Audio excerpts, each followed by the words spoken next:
who would be the perfect first round pick for all 32 NFL teams in this year's NFL Draft. Welcome, football fans. In this video, I give you the perfect fit, the perfect pick for every team in the first round of the NFL Draft. And what I mean by the perfect fit is my choice based on the needs of your favorite team, what they should do in this year's draft. We're going to read, we're going to react to the board, and I'm going to give you a draft pick that I love for your favorite team. If that sounds good, spike the like button. Don't forget, don't be a jabroni. Subscribe to The Bottom Line View for more NFL draft and all 32 team coverage just like this. And hop in the comments and let me know who is the perfect pick in the first round for your favorite team. Try to be realistic. Let's go. This is essentially a what I would do mock draft with a mix of realism. So let's begin at number 1 with what the Titans should do, and that is Cam Ward out of Miami. Now, this is the predicted pick, this is the projected selection, and it is for good reason. Out of all the quarterbacks in this class, Cam Ward, I believe, gives them the best possibility of drafting a superstar. And it's in his aura. This is not discussed enough when it comes to superstars at quarterback. Does he have a gravitational pull, that quarterback? Does he bring players in? Can he go to different teams and be a leader and succeed? And Cam Ward did that in college multiple times. He got better everywhere he went. He played well in every school he was at, in every system he was in. And Cam Ward has traits where you see the powerful throwing of the football, especially at the intermediate level. You see the releases. You see the poise, the patience, the accuracy.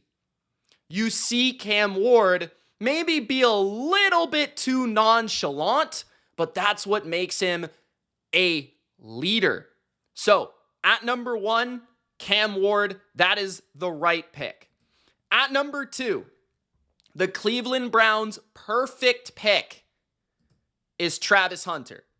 Travis Hunter probably provides the highest floor of any prospect in this year's class because not only is he a dynamic receiver, but he can also play in the secondary. Now, notice how I said in the secondary. He could play perimeter corner, nickel corner, or free safety. And I think he could do all of those at a reasonably high level. And I'd actually maybe make an argument that his long speed is actually the area that is his weakness, which would mean he'd probably be better at safety or nickel corner because he can read and react. He's such a gamer. He's so high IQ in just football in general, and his ball skills are unbelievable. So you put him anywhere in the secondary, and he would thrive. And of course, at wide receiver, I think that's his best and preferred position, which is what makes him the perfect pick for Cleveland. If Cleveland is not going to force a quarterback, which is what I would not do here, of course, I would select the guy that can go out there and make plays after the catch, that could put up 100 catches in a season, right? I could see some Stephon Diggs-like seasons from Travis Hunter, where he is dangerous after the catch, extremely agile. He is very good in terms of ball skills, tracking the football. I feel like his movement is very unique. I feel like his IQ and level for just playing the game is extremely high. And I think his hunger is also high. So Travis Hunter could be good at either position, but for Cleveland, he would definitely be preferred at wide receiver, given that they already have very good cornerbacks. And I do think that's his better position overall at the NFL level. And it's a more important position. It's the position that you want to thrive at in this modern game, more so than corner, in my opinion. You want to have dangerous weaponry. So you add him to Jerry Jeudy, you add him to David Njoku, and you give whoever your quarterback is for the future plenty of options to deal, okay? And to deal with. So at number 2, Travis Hunter is the perfect pick. At number 1, at number 3, but he could go number 1. You could argue he's the number 1 prospect, which is maybe why I said number 1. That is Abdul Carter being the perfect pick for the Giants. Now, it's not exactly that he's the perfect need, but based on who is available in this draft, he is so much better than any player they could take at a position of need that he is the perfect pick.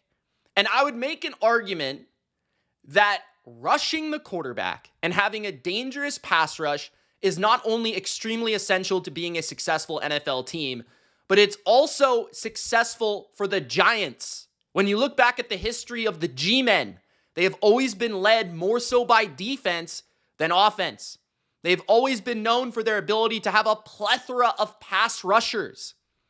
And the unique part about Abdul Carter is he has succeeded. He would be a first-round pick at off-ball linebacker or on the ball playing edge. And obviously in the NFL, he's going to feature as an edge.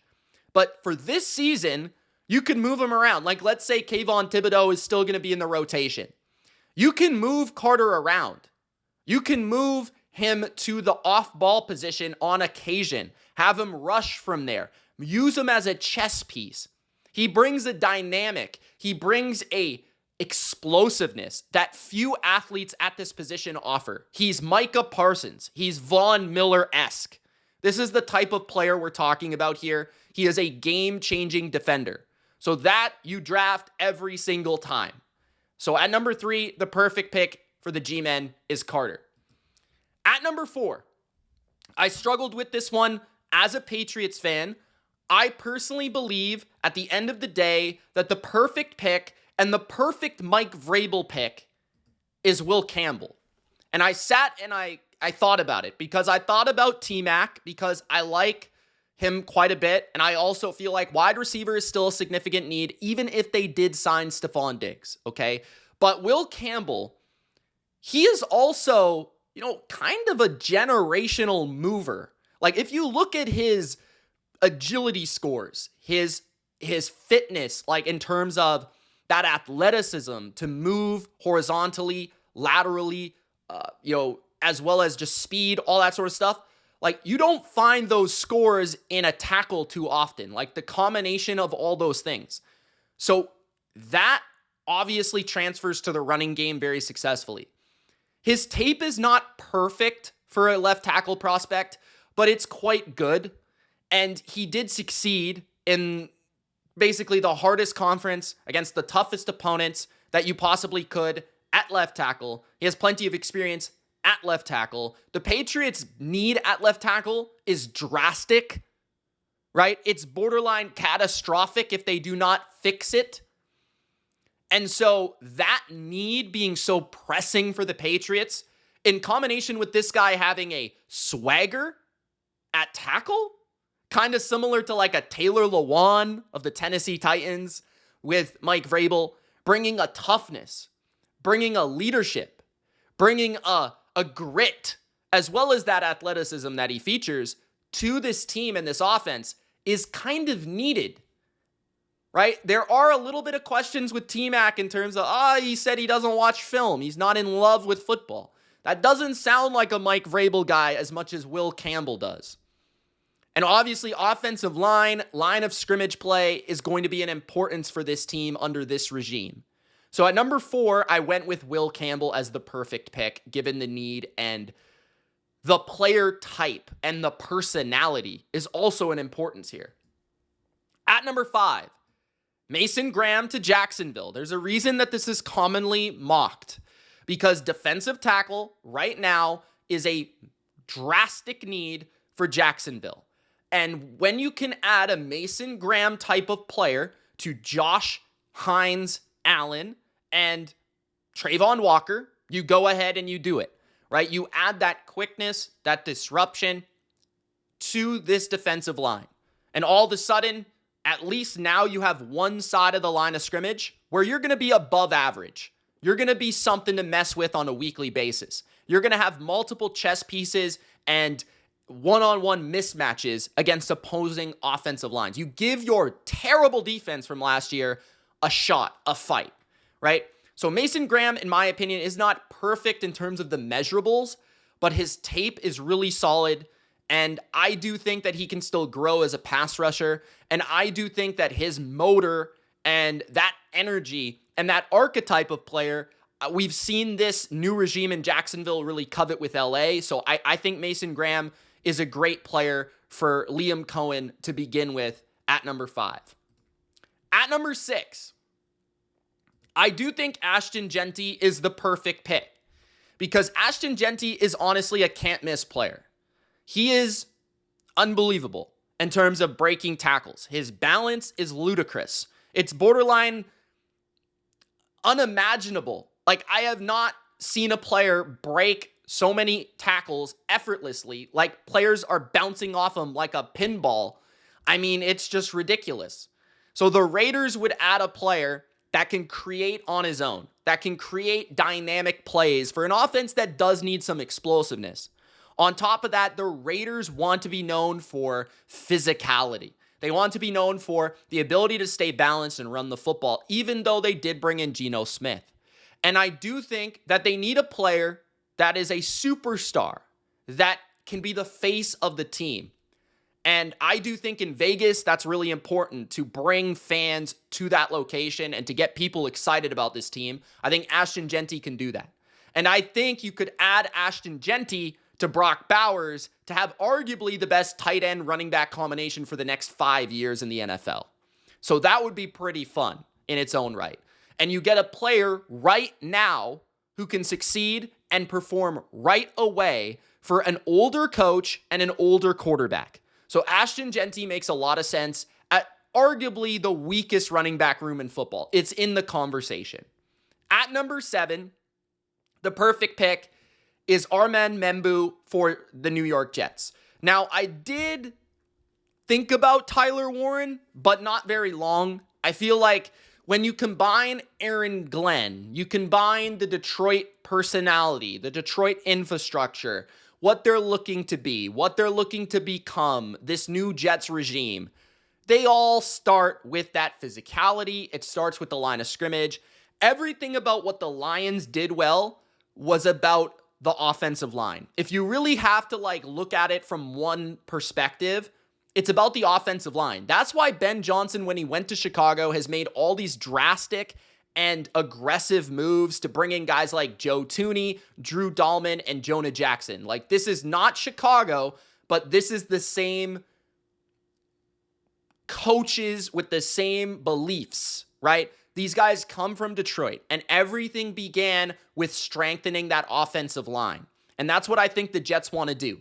To be able to have potentially one of the best young tackle duos in football for years to come is going to set up your future quarterback for success. It's going to set up Justin Fields for success. It's going to set yourself up to run the football effectively and play in a tough division where you have to play outdoors against the AFC teams that you're going to have to go up against. Drake May and the Patriots in New England. You're going to have to go up against Josh Allen and Buffalo. You're going to have to go against Patrick Mahomes in Kansas City. You're going to have to go against the Steelers, the Ravens, even the Browns, the Bengals, right? Those places are all colder environments. Having a big-time offensive line and a guy like Membu, who's athletic, who's physically got the dimensions of an elite tackle, who can move really well, who can bully you in the run game.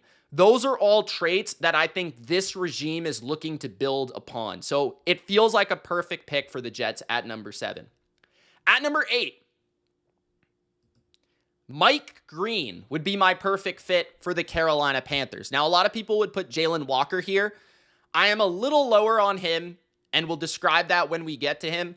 But I am a little higher on Mike Green. Mike Green is my second favorite pass rusher in this class. He's the second best edge player. I don't think it's really a debate. I think he is far and beyond anybody else at this position besides Abdul Carter. I think he has excellent pass rush ability, even to me, like a deeper bag and more moves to call upon than an Abdul Carter. He's just physically not as freaky, but he is quick. He is bendy, right? He has the elite traits of a guy that can win 12 sacks a year, like 10 sacks a year, like a guy that's going to change a game consistently and make big time pass rushing reps count. Okay. And he has the production in college to back it up. I think Mike Green is a really good football player. I think he's one of the most underrated players in this class. And I think he would immediately address Carolina's biggest need, which is to get to the quarterback. Jalen Walker has more questions about that. He has more versatility, but that doesn't also mean that he makes more impact. I think Mike Green makes a bigger impact. If I were the GM, Dan Morgan of the Panthers, I would take Mike Green at number 8. At number 9, the New Orleans Saints, perfect pick, is my number 1 corner, Will Johnson. Now, Will Johnson would immediately fill arguably the biggest need on the entire roster, which is cornerback. I guess you could say it's quarterback now if Derek Carr is completely out for this season. We don't exactly know that 100%. But I would pass on a quarterback here. As you guys know, I'm not that high on Shedeur Sanders. My number 2 quarterback is actually Tyler Shuck. But I would not take any quarterback besides Cam Ward in this class in the first round. And if I were the GM, I would just take who could be a stud corner. And that's Will Johnson. He's got all the ability in terms of the smooth transition skills, the length and the size, and the Saints under Brandon Staley are going to play a lot of zone, which Will Johnson is going to be better in that system, right? I could see him being like a Richard Sherman-esque player with that ability to be physical, but the ability to be smooth, very high IQ for sure in Will Johnson. And he could have went out in last year's class and maybe even been more coveted because he was healthier, right? He could have been right up there in last year's class at cornerback. So yeah, at number 9, Will Johnson is a really good player, as you know, if you can get past the injuries and things like that. I know he didn't test too well, so he might dip in the draft just a tad, but I do think overall he's the best corner in this class, and I think that he would immediately replace Marshawn Lattimore and Paulson Adebo for the Saints. So at number 9, I'd go with Will Johnson. At number 10, I went with Tyler Warren to Chicago. I contemplated an edge here, but I felt like Tyler Warren was that last remaining potential awesome game-changing football player at his position. Like people call it a blue chip or whatever, right?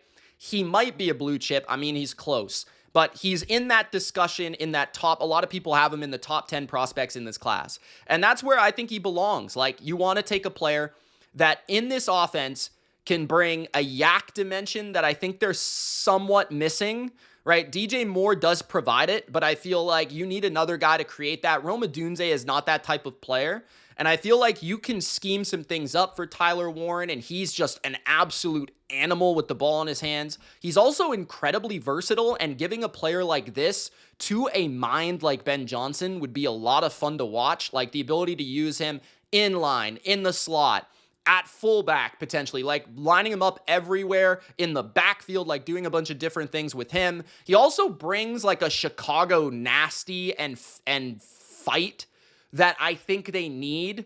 Like they need this grit on their offense that I think he provides that as well. So there's a lot of reasons I think Tyler Warren would make sense. I know Cole Kmet is solid, but I feel like you could do a lot of interesting things with 2 good tight ends, which you would have in this case if you draft Tyler Warren. So I contemplated D-end. I thought for a second about offensive line, but it wasn't really a deep thought. I feel like they're set at offensive line for at least this year. So at number 10, I went with Tyler Warren.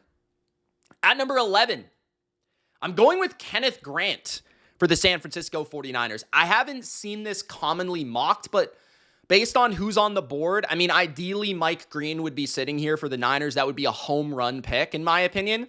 But Kenneth Grant is a dog. I mean, after watching him in depth, like this is the immovable object. He is an absolute beast. Like think DJ Reader type player. Like the Niners have struggled against the run recently. They have not had a player that can anchor their defensive front. and a player that I think is extremely athletic for his position. He was third on the freaks list, if I'm not mistaken. He's big, he's athletic, he's got rare quickness for a guy of his size and strength and power, and he can take on the double teams, eat up blocks, and make players around him like Nick Bosa even better and more dangerous, and help the Niners against the run instantly be a starter and instantly improve one of their weakest areas of their team the last 2 years, which has been run defense. So I think Kenneth Grant would be an awesome plug and play for the 49ers, who I think has a lot more upside than people think. Like, this guy had the most pressures at nose tackle in all of college football. So look out for him. I think he's going to go higher than people expect. At number 12, we're going to go with T-Mac to the Dallas Cowboys. I think he's the perfect pick. I think that when you look at what he can do, he's a smooth, effortless mover. I feel like he's not fast or explosive in the way that you would really truly want, from an X receiver, but he's actually quicker than fast. He has incredible ball skills, incredible wingspan, incredible ability to just pluck the ball out of the air, play the ball. He has that volleyball background, which I feel like does show in his game. And then he's going to be a big play threat, which I feel like the Dallas Cowboys have not had in quite a long time. Honestly, when you really think about it, Brandon Cooks wasn't quite that player any longer. Michael Gallup was maybe the last time, peak Michael Gallup, maybe, was the last time they could just throw the ball down the field and a guy could make a play for them. Dak Prescott needs that secondary receiver from CeeDee Lamb. You complement CeeDee Lamb, the chain mover, the target volume guy, the yak dimension of CeeDee Lamb, the route running chops of CeeDee Lamb, with a guy that can run maybe a simpler outside X route tree that can be a dimension in the red zone, that can be a ball winner, that can be a box out artist, that can be a back shoulder guy, that can just line up on the outside and win. And that's what Dallas needs. I think that completely changes the landscape of their offense. So that's where I'd go at number 12. At number 13, Kelvin Banks Jr. to the Miami Dolphins. This is commonly mocked, and I would agree with it because he has versatility to play left tackle or guard, and Miami could use either one. He's also extremely athletic. He's also extremely experienced, and he's played against very good competition.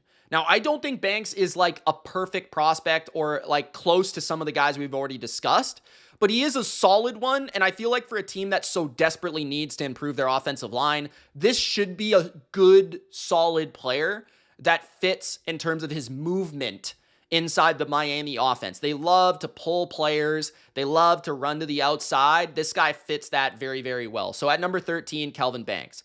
At number 14, I'm going with Colston Loveland to the Indianapolis Colts.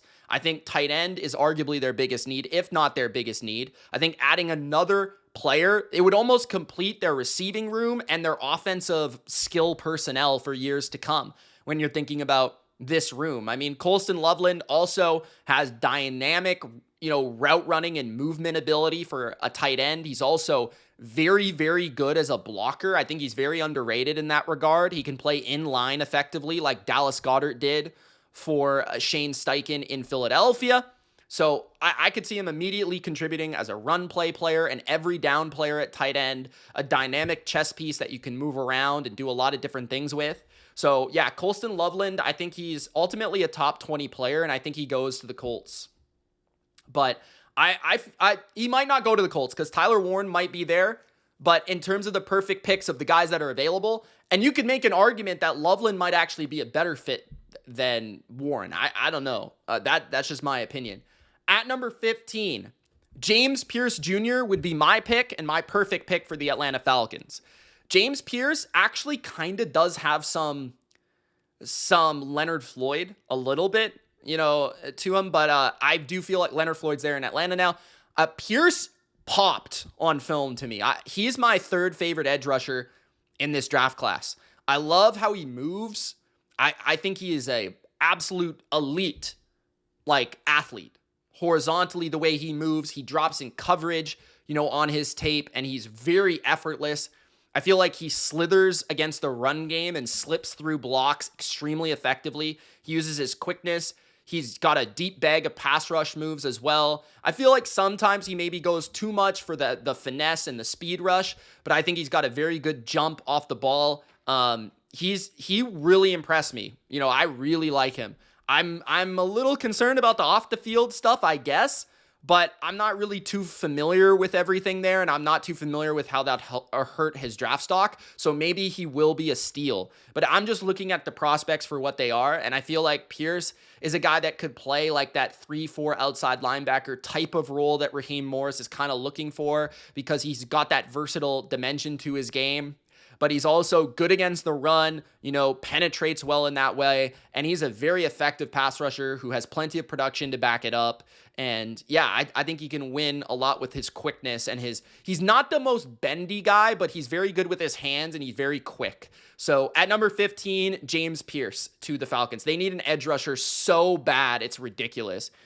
At number 16, Jalen Walker to the Cardinals. This is where Jalen Walker would be picked for me. And I considered, there wasn't really a corner here. I felt like it would have been a reach. Linebacker, I considered Jahad Campbell. I'm not going to lie. But Jalen Walker could be a linebacker for them. So I considered, okay, well, Arizona kind of likes to do a lot of dynamic and creative things with their front. They like these hybrid players that can kind of move around and go on stunts. And that's how they've been creating a lot of pressure in the last 2 seasons under Gannon. Jalen Walker is perfect for that. Like, that is what he's good at. He's good at, like, lining over the guard and, like, stunting up the middle and rushing the quarterback. He can rush the quarterback from the edge, but he is a little undersized. Like, you're a little bit worried about that wingspan. You're a little bit worried about that size. Can he hold up? Now, he is very strong for a guy that is his size, but I feel like he's going to be really effective in the Cardinals scheme. And that's why I felt like he was a good fit, because he could play early down linebacker if they want, right? He could be a spy of the quarterback. He could be an edge guy, on third down. They could kind of do a lot of different things and kind of play around with their personnel. So I think he'd be a good pick for the Cardinals. At number 17, Donovan Ezaraku of Boston College, out of Boston College to the Cincinnati Bengals. This is higher than most people have him going, but I'm a big fan of him. I think you guys kind of know me by now in terms of my edge rush favorites. I like the bendy guys. I like the pass rushers. I like the guys that have a plethora of pass rush moves. Nobody stood out in the regards to the plan to rush the quarterback like Ezaraku did. It felt like every time he rushed, he had a clear intent, a clear setup, a clear move he was trying to perform, and oftentimes he was in the backfield. I mean, this guy also, I think, is an effective, physical, reckless run defender. I think he's extremely underrated. Honestly, I feel like if he had a different helmet on, he would be going a lot higher. And when you're talking about like rushing with the plan, rushing with different skill set, rushing with, he's got the bend. I think that's second in the class, maybe like the third under Mike Green. But he's in my top 4 edge rushers, in my opinion. Like, I would have him as an edge rusher above Jalen Walker.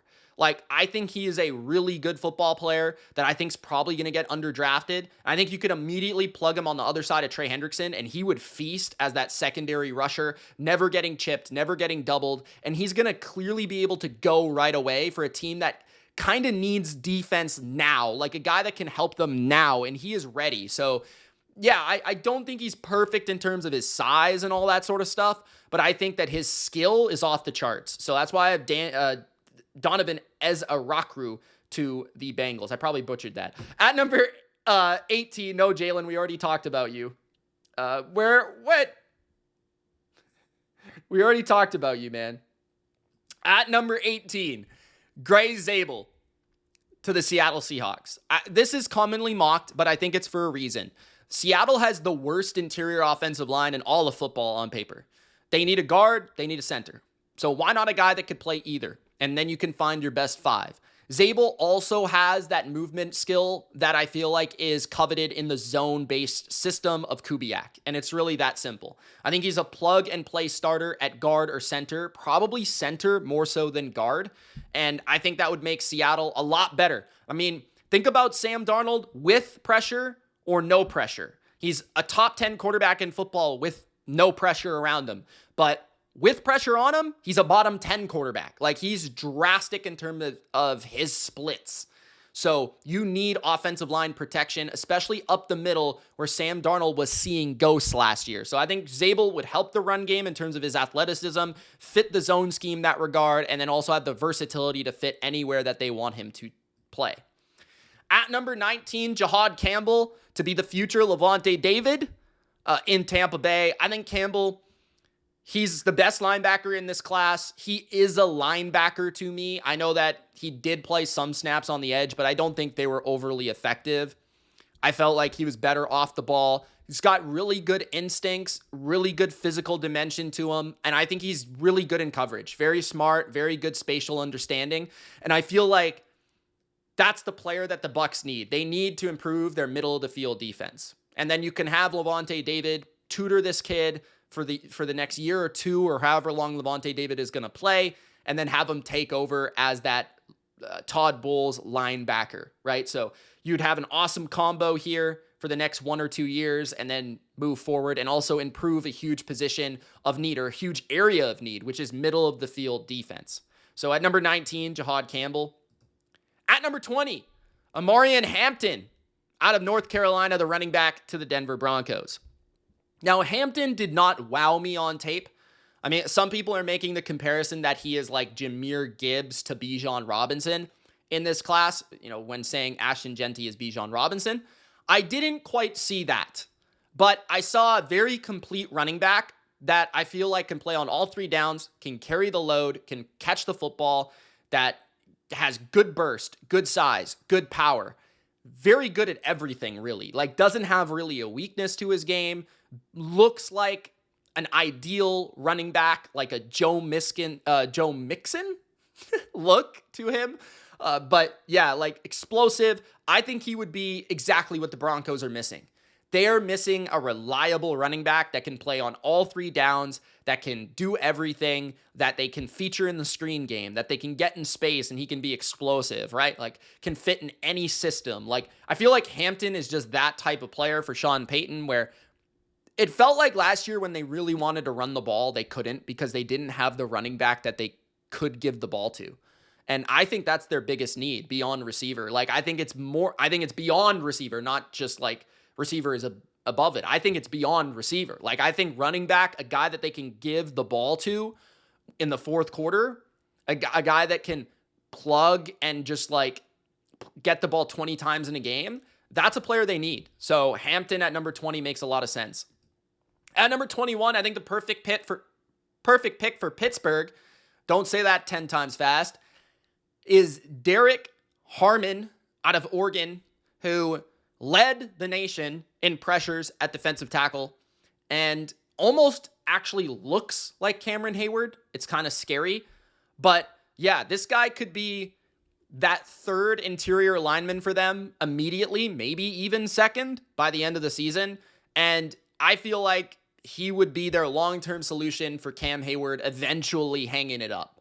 And we know that Pittsburgh, they need their interior D-line like they need air. Like, that is a huge part of what makes them a successful defense.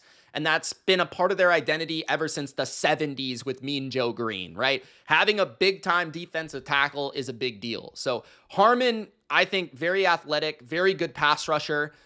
And he can, because of that, I think he can contribute right away, especially on third downs and sub packages, where the Steelers with this guy on the team, I mean, they might have the best pass rush in football. So yeah, you put him in there. I did consider Barron for their nickel position, and I thought about quarterback briefly, but like I said, I wouldn't draft a quarterback in the first round. I'm assuming that they are going to sign Aaron Rodgers. So this is assuming that they're going to sign Aaron Rodgers. But if they don't, I mean, I'd probably be forced to take Tyler Shuck here. That would at least be my opinion. But in the territory that they're taking Aaron Rodgers, I'm going with a player that can not only help them now, but help them long term at a position that is a need, but also a position that they often covet.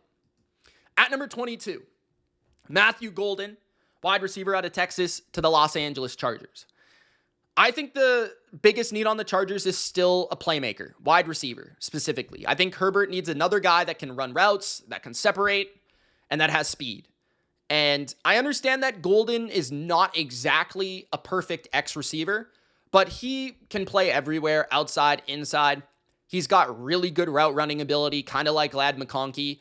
And you could have two incredibly shifty route running separators for Justin Herbert.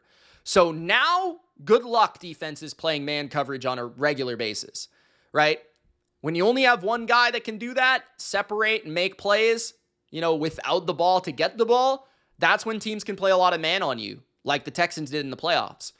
But when you can't do that, when you have multiple guys that you have to pay attention to because they're going to get open, well, that's what Golden does because he's shifty, he's fast, and he was awesome at the end of the year for Texas. So I think that Golden would just not complete necessarily, but I think he would uplift their offense to a different dimension, different level. Like he would take them from decent to okay, let's go.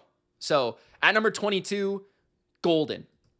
At number 23, Shamar Stewart to the Green Bay Packers. I think they need defensive line. I think they need upside, pass rush, and Shamar Stewart provides pass rush upside. That's for sure. Now, he's not ready necessarily, but they don't really need a guy necessarily that is ready right now. They need a guy that could break out to be a beast, right? Shamar Stewart wants to play like a Julius Peppers type. That's who he kind of looks at as an archetype for him. He is a freak athlete. He's one of the best, if not the best athlete in this entire draft. Like he is a freak show. So if Green Bay can work on his traits and develop him, you're going to have a superstar, right? They already have solid with Lucas Van Ness. They have good with Rashawn Gary. They've got Kenny Clark and Devontae Wyatt. So plug this guy in the rotation, move him around because he has the versatility. He's got the size, the agility, and the disruption to a certain degree to be a guy that could be big time. So that's why I picked him at number 23, taking a chance in Green Bay. At number 24, Maxwell Hairston to the Minnesota Vikings. I love Hairston's speed.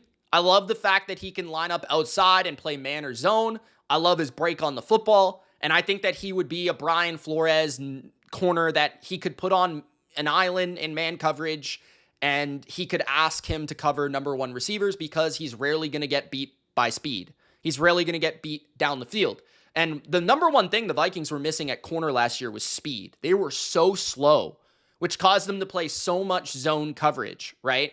When you don't have that speed, you're scared to get beat over the top, which makes you be a lot less aggressive with your safeties, a lot more conservative in coverage. So I feel like Hairston would open up the playbook for Flores and really take this defense from dangerous to darn near dominant, okay? So I like that fit. I don't think he's perfect in terms of size and physicality for Flores, but they play a lot of off coverage. So I think he would be fine there, all right? At number 25, Josh Simmons to the Houston Texans. Maybe could be the best tackle in this class at the end of the day. Extremely talented guy. CJ Stroud's former teammate.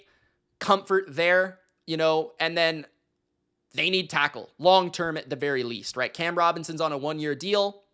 They did draft a tackle last year. I think its name is Fisher, if it's not escaping me. I'm not sure. He was terrible last year, but still give him an opportunity. And Trent Brown's also there. So it's not like they need a guy right now to be a stud, right? But this would be a pick more so for the ceiling and the long-term viability of having a long-term Laramie Tunsil replacement and a stud for Stroud to protect his blind side, right? And that would be perfect. I mean, if Stroud all of a sudden didn't have to worry about that, that would be beautiful, right?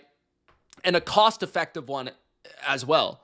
So maybe he plays this year, maybe he doesn't, we'll see. But regardless, he has so much upside that I think it's worth the pick for the Texans. They brought in a lot of depth on the O-line already. At number 26, Jahdae Barron, I think, is the perfect pick for the Rams because he's incredibly instinctive. He's very smart, high IQ player. That's what the Rams look for, right? He could play the nickel spot, in my opinion, for the Rams. They have Darius Williams, and Ahkello Witherspoon. They're big corner, they're small corner, and they need a nickel or a guy that can be a playmaker, similar to a Brian Branch type. And that's what I think Barron is, right? I think that he's a great tackler. He's aggressive in that regard. He sees the football well, and he's got good lateral skills to mirror and match players. So I think that Barron is that type of playmaker that can elevate the back end of the Rams defense. They need that type of guy. So at number 26, that's what I went with. At number 27, the perfect pick is Mykel Williams for the Baltimore Ravens. He's got the size and the length that's intimidating, that suits a Baltimore Raven defender. He's got a lot of raw ability and skill. I don't think he's a perfect pass rusher right now, but he's a guy that they can develop behind Kyle Van Noy and Owe, right? They don't exactly need a guy that can go right away, but they need a guy, at least long term. But he also has the versatility where they can move him around across the front, play him inside, play him outside, play around with the fronts and things like that because of what he was able to do at Georgia. And I think he has untapped potential as a true edge player because we didn't really see a lot of tape there as a true guy off the edge. But he's got really good length, and he was hurt last year, so I wonder if his explosiveness was a little bit less than, maybe it is. At number 28, Tyler Booker is the perfect pick for the Detroit Lions. He plays with physicality. He plays with grit. He plays with a power dimension. And the Lions are replacing Kevin Zeitler. So he immediately plugs in at right guard and plays immediately for a team that's looking to win the Super Bowl. And he's also a long-term young player at a position where the Lions are known for. That is their identity. Like I brought up with the Jets, their identity for this football team is the offensive line at the end of the day. So replenishing that is first and foremost. I think they can find an edge in the second round. They get arguably the best guard in the draft with Tyler Booker. At number 29, Nick Emonwori. He is an incredible athlete, and he would immediately start for the Commanders. The Commanders' safety position is arguably the worst in the NFL right now on paper. They need to replace Jeremy Chin, and I think he would immediately start, and he's almost like a lookalike like Jeremy Chin, but he's like probably more athletic. He's huge, he's fast, he's physical, and Dan Quinn likes those type of safeties. I mean, think back to Cam Chancellor, right, in Seattle. So I think there's a lot that he could do with that type of player. He also could be very effective in the box as well. Just incredible range and versatility that you could provide with this athlete, okay? And considering how much man they play too, like this is the type of athlete you want in that type of defense. So I think he'd be a good fit for the Commanders at a huge position of need. At number 30, Savon Rebel Jr. I believe it's not Chavon, it's Savon, if I'm correct. I don't know. You guys let me know in the comments. But he's got an incredible story to him as a prospect, but he only played 3 games last year. He's coming off an ACL, so it is somewhat of a long-term investment here.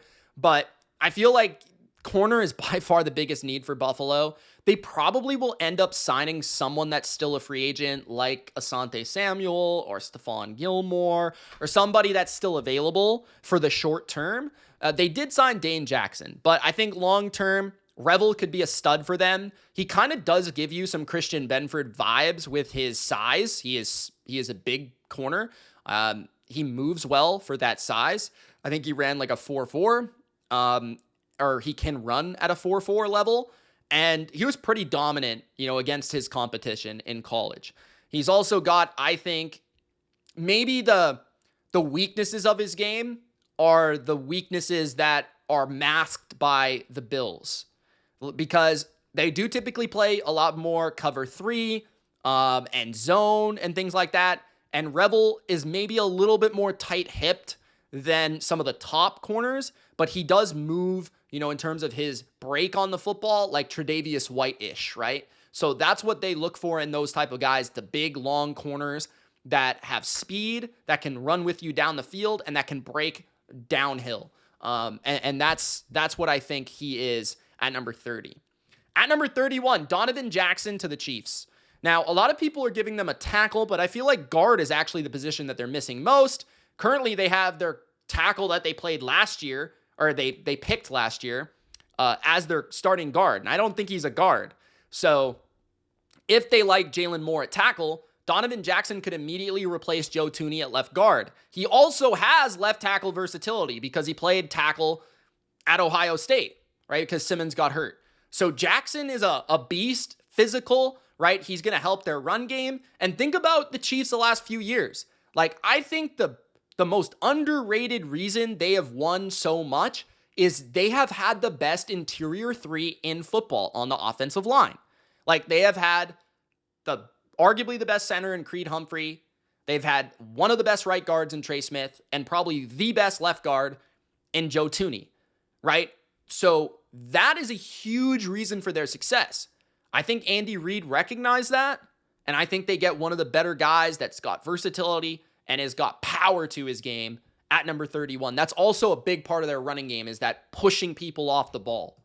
At number 32, Malachi Starks to the Philadelphia Eagles. Now, I considered Nolan as well here, but I went with Starks because I feel like that's a plug and play. And in Philadelphia, they love Georgia guys.